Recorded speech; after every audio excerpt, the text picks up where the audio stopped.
This is a special report, Construction News Tracker from World of Concrete 2015 in Las Vegas. Brought to you by Caterpillar and produced by 4constructionpros.com.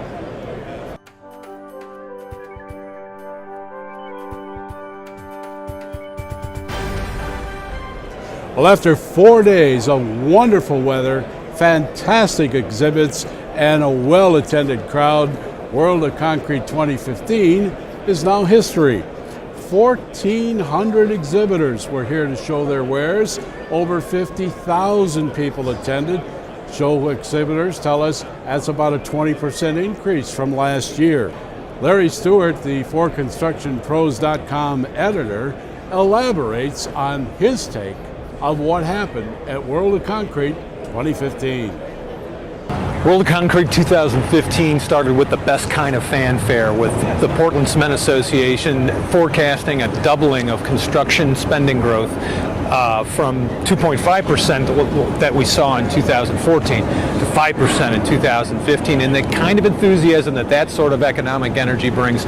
So it's sort of obvious here in the aisles and in the demonstration areas and in all the attendee participation events. We're expecting 8% growth this year, and 8% growth in cement consumption. Cement consumption this year for 2015, and similar rates in 2016. In fact, it might even accelerate next year. So we are at the beginning. The United States is getting its footing again, and we're starting to see that translate through all sectors of the economy, including construction. U.S. economic strength, especially relative to some of the other parts of the globe where things are a little more uncertain, brought investment in North America, and we saw that here in the booths at World of Concrete. Wirtgen brought a $1 million plus 30-foot concrete paver to the market. Gale and Genie both introduced 12,000 pound, 55-foot telehandlers where there had been holes in their lines before. And Kubota introduced a skid steer loader to accompany the compact track loaders they've had here in the market for quite some time. About 10 years ago, Genie decided that we wanted to get into the telehandler line. We wanted to add it to our aerial business. But we wanted to be a major player in telehandlers. And so over the last 10 years, you've seen us bring new machines out. Obviously, the success of the 5519, 844, and 1056, and they've been really good categories for us. But we haven't been able to offer our customers really a one-stop shop for telehandlers until today. And so we're pretty excited today with the addition of the 636 a few months ago, and then now the 1256 today at World of Concrete. We're pretty excited to really fill out the telehandler line. Now we've really got a capable machine in every single category class that a customer would expect for telehandlers. Much of the equipment news here at World of Concrete did have to do with emissions technologies, although not exclusively.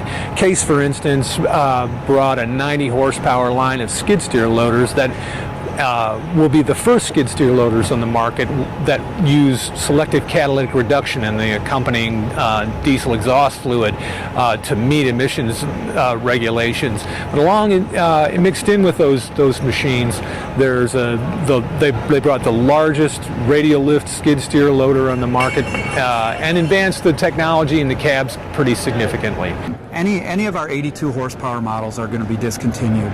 For the price increase that it costs over 74 horsepower, it didn't make sense to keep an 82 horsepower unit. Oh. So we're either at 90 or 74 horsepower, much like our competition.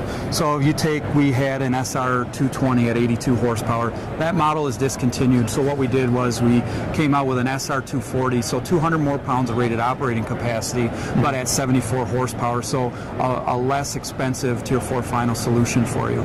Just like our SR 270 here, we had an SR 250. We keep it at 90 horsepower, but we give you 200 more pounds of rated operating capacity, and now you have an SR 270.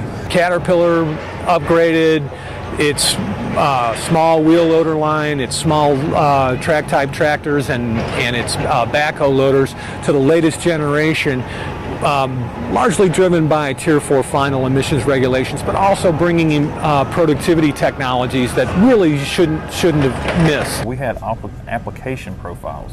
So I just simply get in and info settings, what am I doing today?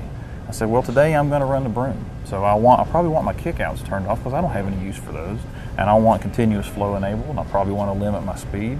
So that's simple. Well, maybe today I'm doing load and carry. Well, load and carry, I'm probably need to be about 15, 16 miles an hour. So we're going to put it in 3 to get my speed up a little bit.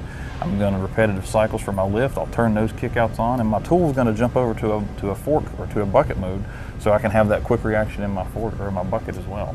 So that kind of concept, and there's a good 10 different profiles in there. Oh. And again, based on that customer feedback as to how much further we can go with that. So right there in that display, very simple to get to. And that's something that the operator has control over. He can go in there and do that right on the. And he can choose to do that, and in 22 different languages. So whenever he wants to, he can simply get in there, and it'll tell him what to do with it. And it's even going to say, hey, this is what I'm about to change. Does this look right? And you hit OK, and it'll change it. You've got to look closely at some of the features that are coming on machines. There's some things out there from many manufacturers that are helping to make operators better at what they're doing, more productive, and make your jobs more profitable. In closing, if people are talking behind your back, be happy that you're the one in front. This is Construction News Tracker, brought to you by Caterpillar and produced by 4constructionpros.com. Looking out for the industry that makes the world a better place. Find us on Facebook and Twitter, as the streaming web never ends.